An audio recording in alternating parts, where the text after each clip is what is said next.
Let's just get your thoughts on how partners actually cope, with people who have these personal ties with their mothers. A guy was very much close to the mom, and they share almost everything.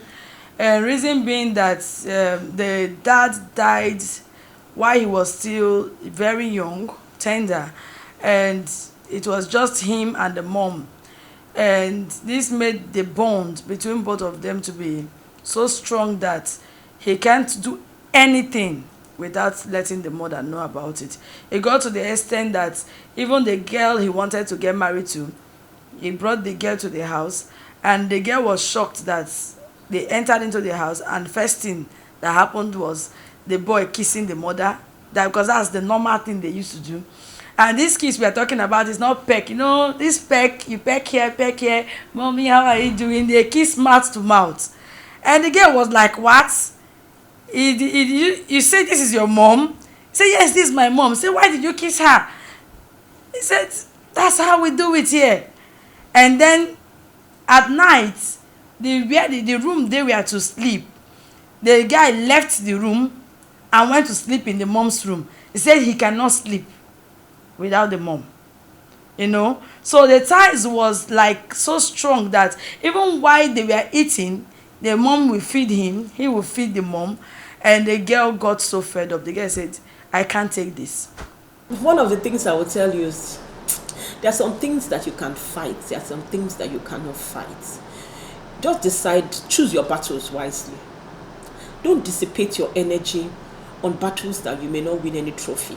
Or even when you win a trophy, the trophy has the victory has no joy, no pleasure. If you've entered that kind of marriage, what you should do, you need wisdom. If I am in that kind of marriage, I would draw the mother close to myself. Oh, she may be pushing me away. Oh, but I will love you. If you say you want to come to the house and you want to cook for only your son, I will not cook. I will follow. As you cook, as you put the food down, I put my hand inside the food. But it's, mommy, this your food is sweet. There are ways that you can apply wisdom. And don't tell yourself that tell yourself you're not in competition with the mother.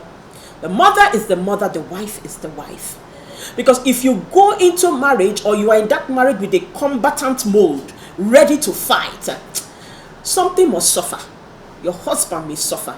Your kids may suffer. You too, you may suffer. So I think the best way is to apply wisdom.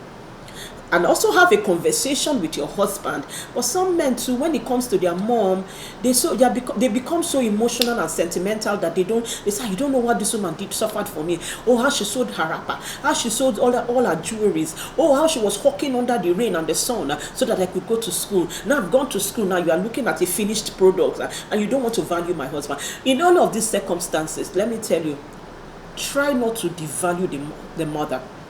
Value that woman. Respect her, love her as much as you can. It was Jesus that says, as much as lies within you, be at peace with all men. So try as much as, even God will know that you have tried.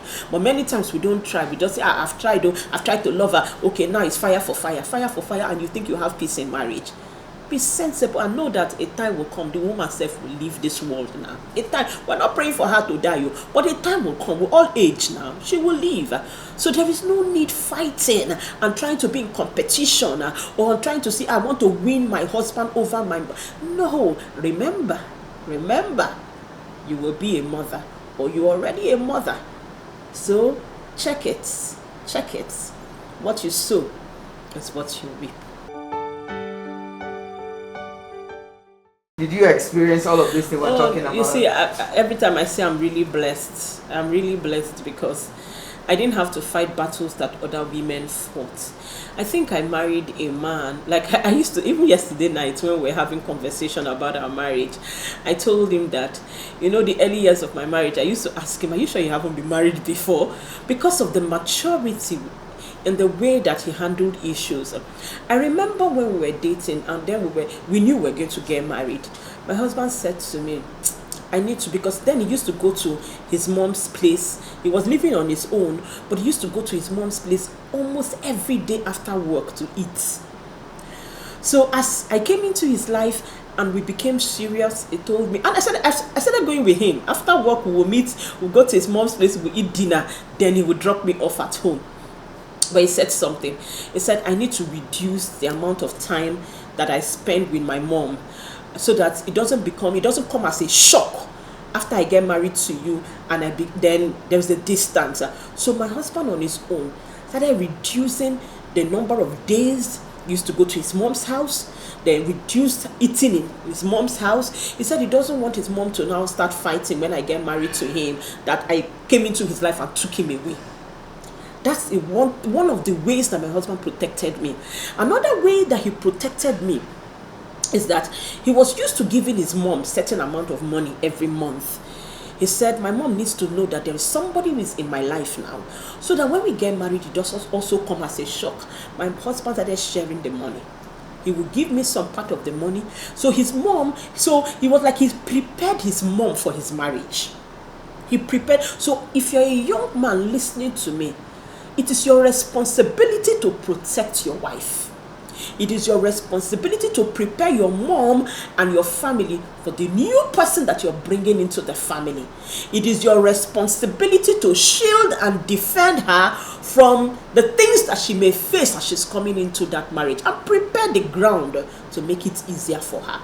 That was what my husband did for me. And everybody just followed suit. So I have the best of relationships with my mother-in-law. Even for the first 6 years that I didn't have children, my mother-in-law would be the woman. She was one of my cheerleaders, greatest supporters. She would call me and tell me, don't bother, don't cry, don't worry, you will have children. That's the kind of mother-in-law I have as a mom. In short, she's not a mother-in-law, she's my mom. Because my mom died 4 months after my wedding. It's my mother-in-law, when I started having children, after the 6 years, it's my mother-in-law that will go with me into the labor world. My mother-in-law will be massaging my back as I'm in labor. If I'm standing up to walk, when a woman is in labor, she wants to pace, my mother-in-law will follow me. At her age, my mother-in-law was in her late 70s. If not 80s, almost in the late 70s. But she was always there for me when I had my children. And of course, now she's old. I am the one taking care of her. I am with her. So my dear, like I said, the seed you sow, you will reap them. Everyone that wants to live peacefully with their wife must leave their father's house and stay with their wife, no matter how small it is. You must start from somewhere. Me, I started from one room. When I got married, I moved to a flat, and just like that, that is how here I am now. I'm living peacefully with my wife, because when we got married, I knew my wife. The parents would say, "Why would you tell your husband family issue? You don't need to tell your." But now, any little thing that have you told your husband, please tell your husband to pray about it.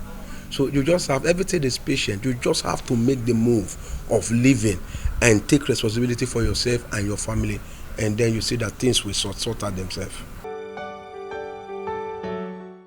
I will advise both male and female on maternal influence.